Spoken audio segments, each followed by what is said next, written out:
Thank you very much for your performances in this debate. I thought that the debate was outstanding, extraordinarily well reasoned from each side of the debate, and I must admit that you bring a lot of energy and dynamism, and you are certainly self-confident speakers in the presentation of arguments.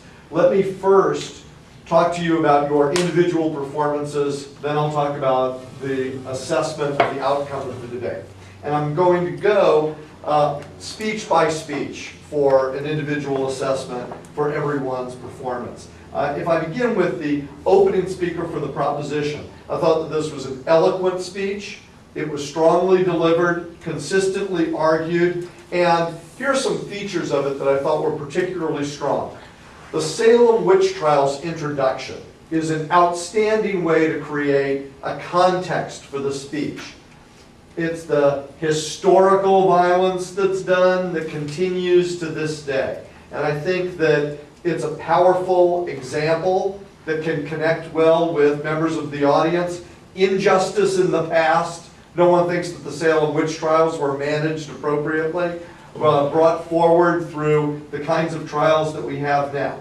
I think that although I think the argumentation's good, there needed to be a little bit more organization in the body of the speech. To be able to say there are 2, 3, or 4 clear and distinct issues in the opening speech. For example, in your speech you argue at one point about race discrimination, at another point about economic discrimination, and it might be better for organizational purposes to say to everyone there's discrimination in the application of the death penalty, and then as part of that presentation to show that there's both racial discrimination and economic discrimination, as well as gender discrimination and other kinds of discrimination associated with the death penalty. That way, the speech has multiple and independent arguments, any one of which might prove the case for the proposition,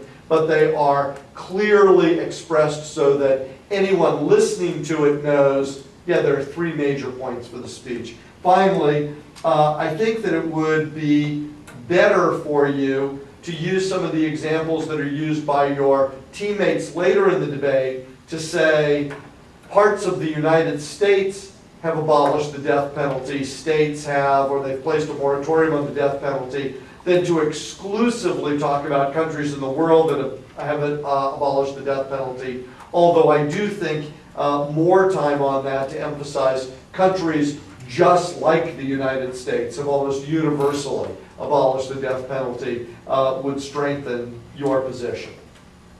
The opening speech for the opposition. I thought that this was also a very effective introductory speech. And it's necessary to have a powerful introduction after hearing a good, strong speech from the other side. I thought that this was a nice, direct approach to say, last resort, we need the death penalty. The speech itself was effective because there was both what I'll describe as direct and indirect clash. There's direct clash.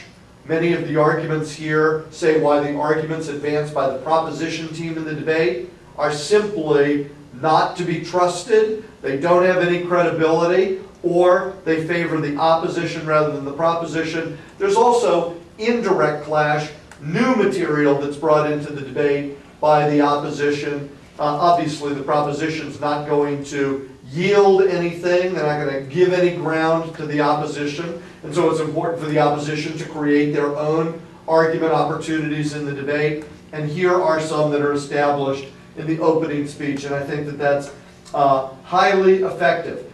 I think that some of the arguments that are presented later in the debate by the opposition might have come in this speech because they didn't have more time to discuss them. I'll give some examples when I talk about the second speech for the opposition, but the 2 new arguments that are presented are deterrence, which I think is a well-expressed argument by the opposition. Overcrowding is not a bad argument, but it's not the strongest argument that the opposition has, because it does make it seem as if you're saying it would be all right to kill people to get more bed space, which isn't really consistent with the other arguments from the opposition that are made in this speech, like it ought to be a last resort. And overcrowding doesn't seem like a last resort. And so that's the only problem that I had with that argument. Was it consistent with other arguments that were made? And when there was a reply to it, it seemed like the reply was immediately more convincing. But the other parts of the speech were uniformly strong. And something that was done well as a reply to a point of information, and I think that this is a good lesson to everyone. You don't have to act as if you know everything, and it might still not affect you negatively during a debate. In reply to a point of information about a case in Arkansas and whether or not someone was wrongfully executed there, the reply that Mercedes has in that speech is to say, I don't know the details of that particular case, but here's the way in which this doesn't do any damage to our position. Very effective, because you're not going to know every argument in the debate. Try to explain away the ones that you don't know, and it's all right to say, I don't know, but it does no damage to my point. I thought that was very effective. For the second speeches in the debate, I'll begin with the proposition. I thought the introduction was quite good in trying to summarize where the debate was after these opening two speeches. And the introduction answered many of the primary arguments from the opposition. The opposition, as we recall, said the death penalty is not at fault, it's the justice system. It's social biases based on race and class, not the death penalty. And so the introduction is a way of saying, let's reorganize again now. I want to make clear to everyone the death penalty is what is the problem. The death penalty, in fact, is an example of the kind of social racism that we have and other issues. And I thought it's a good way to reestablish your team in the debate. And that's what's powerful about that introduction. We've listened to the arguments from the other side. We're still here in exactly the same way that we were after our opening speech. In addition, this speaker brings in a considerable amount of evidence. The death penalty has already been abolished in a number of states in the United States. The Supreme Court in New York has eliminated the death penalty there. Moratorium has been passed in Illinois, abolishing the death penalty. It seems to give some evidence in the debate, some empirical support for the reasoning. If the death penalty is a bad idea, maybe people would have acted on it, and then by having the first speaker say they've acted in other countries, the second speaker says governments have acted in the United States, it seems like the proposition may be onto something, that the death penalty may in fact be a good idea. They can be trusted because government leaders have endorsed this issue. Finally, I want to say something about the overcrowding argument. It gets dismissed by the opposition, and perhaps it's too big a stretch in the debate for the proposition. But the second speaker says, space is not more important than lives. Space is not more important than lives. That we need to protect life before we preserve space. This may be a problem with talking about overcrowding, as does every speaker for the opposition, that ultimately the proposition is going to be able to say, well, we should protect lives first. Now, it may be a stretch when that speaker then continues and says, this is like Hitler's rhetoric, space for the German people being more important than the lives of Jews and others who were living within the borders of Nazi Germany. But let me just say something about his point. He's using that to express how dangerous the principle might be. And had you spent a little bit more time saying, it's the principle that, you do mention it, but not enough time to describe it in detail, but the principle of space first before lives, that might create conditions of inhumanity. It might be the cause of prison overcrowding, which is an issue for the opposition. And that is that we would pack people into the prison because we're not really concerned about anything other than space first, lives second. bad attitude on the part of the opposition, an inhumane attitude on the part of the opposition that you might be able to exploit. And in that way, you're making an argument that's consistent with the case that you're advancing. Let's have more humanity. This is the point of the argument from the proposition, and if you're able to exploit it, it strengthens the logic of the claim that you're making. So I thought that this was a good effort. May have been a little bit too extreme, but it's a good effort nonetheless. And so that's the kind of innovative and creative thinking that I like. Although the debate is about the death penalty, it raises other issues. Here's another issue that it raises. Second speech by the opposition. There are three fairly new core issues that are raised in this speech. The debate continues to develop on the part of the opposition. Not only are they still answering the arguments from the proposition, but they're bringing in new material, and the new material in this speech is strong. And that is that we might need something to confront not the past, but the future. And so here's an effective way of arguing. They're saying, let's consider that the death penalty may have been wrongly applied in the past, but we're trying to change that over time. This reinforces other arguments from the opposition, the arguments that say, we executed juveniles in the past, we executed people who were developmentally disabled in the past, but we don't do that anymore. The way in which we use DNA evidence and more appeals. We also violated people's rights in the past. We don't do that anymore. And so we may need to consider new issues in the future.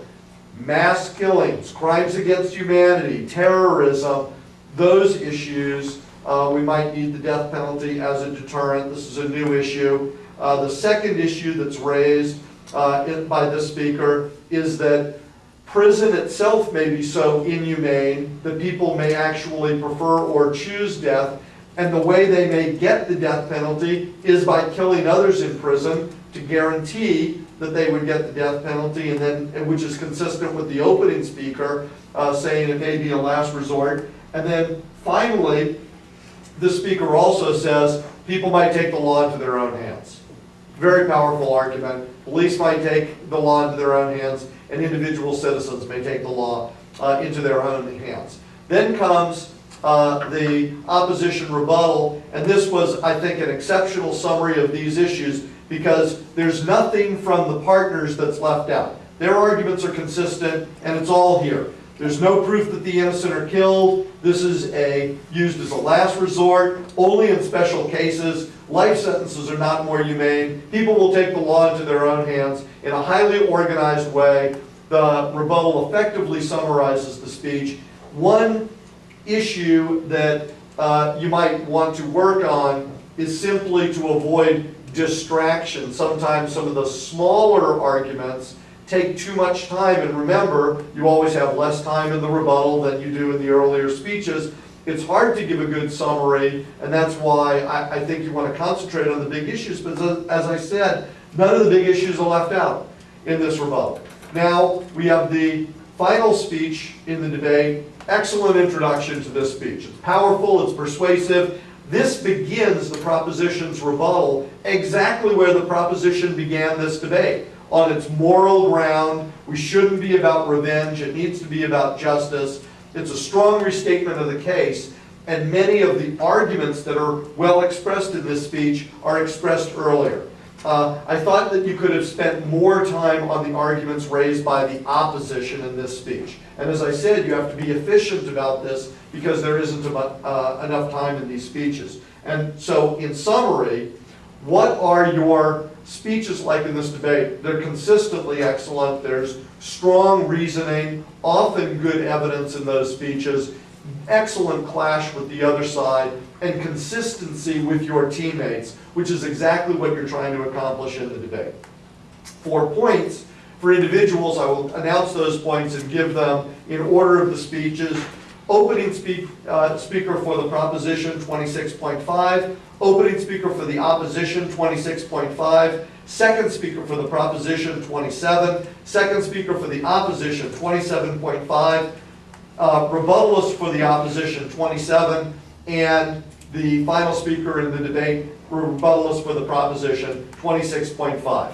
For me, how did you set the outcome of the debate? I think the opposition won this debate. I thought that the speech that determined the outcome in the debate, the pivotal speech for the opposition, although all three opposition speeches mattered a great deal, was the second speaker for the opposition. It's also the reason that my points were slightly higher for the second speaker for the opposition, because I thought he introduced the arguments that ultimately tipped the balance in the debate. The issue of a special circumstance about genocide, but in particular, capturing all the arguments from the proposition to say, what if you're right about social bias? What if you're right about racism? What if you're right about economic bias? And we get rid of the death penalty, what might then happen in the debate? People angered, seeking revenge, will take the law into their own hands. There might actually be more injustice after the abolition of the death penalty than before the abolition of the death penalty. And it would take place outside a court of law without the kinds of appeals, DNA evidence, etc., that the opposition has talked about in the debate. And so I think even on the terms that the proposition raised in the debate, this ought to be about justice, fairness, etc. The opposition has won in what I think was a very close and well-argued debate. Questions for me? I was just wondering, do I have to restate all of Justin's points? I don't think that they all have to be restated. In fact, those speakers can work together to create one long, effective final stand on the floor for the opposition. I think what you did was very effective in relying on the body of information that he had in his speech without repeating it, but reminded the judge of the importance of that issue to say that some of these issues, like taking the law into your own hands, was going to be an issue that might tip the balance in your favor. And so I think that's what you want to accomplish in that speech. Thank you. Thanks very much. Good luck in your future debates.